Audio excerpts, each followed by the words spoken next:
दिल्ली के jewellery showroom में 25 करोड़ की चोरी ने सबको हैरान कर दिया है। अब सोने की चोरी को अंजाम देने वाले शातिर चोर आखिरकार पुलिस के हत्थे चढ़ चुके हैं। इसका मुख्य आरोपी लोकेश पुलिस की गिरफ्त में है।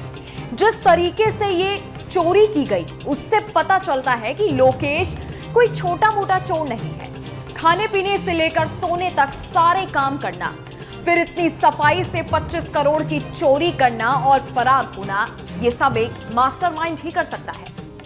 पूछताछ में उसने जो भी प्लानिंग प्लॉटिंग का तरीका बताया उससे पुलिस भी दंग रह गई।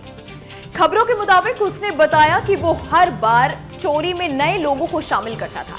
पूछताछ के बाद कई बड़े सवाल हैं जिनके जवाब तलाशने में पुलिस जुट गई है। जैसे कि उसके निशाने पर दिल्ली का भोगल बाजार ही कैसे आया, बिलासपुर से उसने दिल्ली जाने का क्यों सोचा, इस चोरी में उसकी मदद किसने की।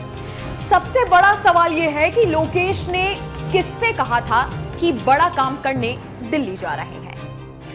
बड़ी चोरी को अंजाम देने वाला लोकेश श्रीवास कभी बिलासपुर में सैलून चलाता था। खबरों के मुताबिक लोगों के बाल वो काटता था, हमेशा मुस्कुरा कर लोगों से मिलता था। किसी को इसकी भनक तक नहीं लगी कि नाई का काम करने वाले लोकेश के दिमाग में इतनी शातिर प्लानिंग भी चल सकती है। सैलून चलाते हुए लोकेश के दिमाग में बड़ी ज्वेलरी की दुकानों में चोरी करने का ख्याल आ गया। लोकेश ने सिर्फ ज्वेलरी शोरूम को अपना शिकार बनाने का फैसला किया। उसके इस नए काम के बारे में किसी को तब तक भनक नहीं लगी जब तक वो पकड़ा नहीं गया। आपको जानकर हैरानी होगी कि उसके खिलाफ चोरी के 14 मामले दर्ज हैं। इनमें से 7 सिर्फ बिलासपुर में दर्ज है। लोकेश जब बिलासपुर पुलिस से भागते भागते दिल्ली आया तो वो एक दिन भोगल बाजार गया था। वहां इसने जितनी भी ज्वेलरी शोरूम में है सबकी रेकी की और फिर सबसे बड़े शोरूम को चुना। उसने देखा कि शोरूम में छत के रास्ते अंदर कैसे घुसा जा सकता है।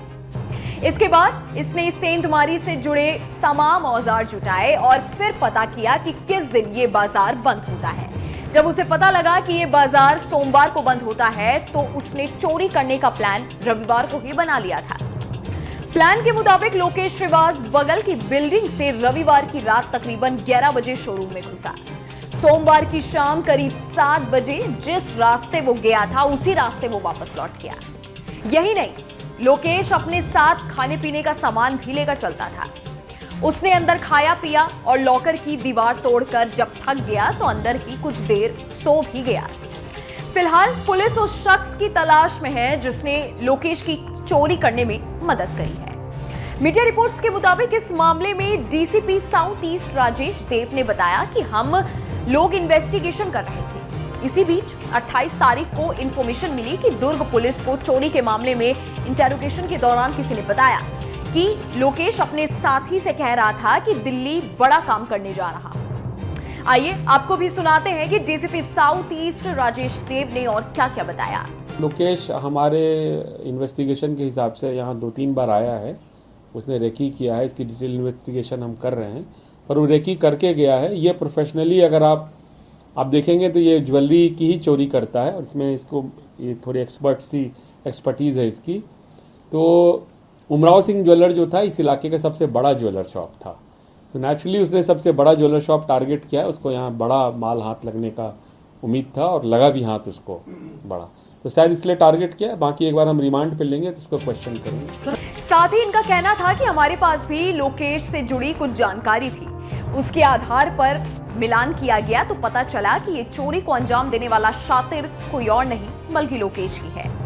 इसके बाद उसकी ट्रैवल हिस्ट्री और ट्रैवल मोड की जानकारी जुटाई गई। इस दौरान उसकी लोकेशन भिलाई में मिली। इस पर रेड मारी गई जिसमें बिलासपुर पुलिस और दिल्ली पुलिस की टीम मौके पर पहुंची।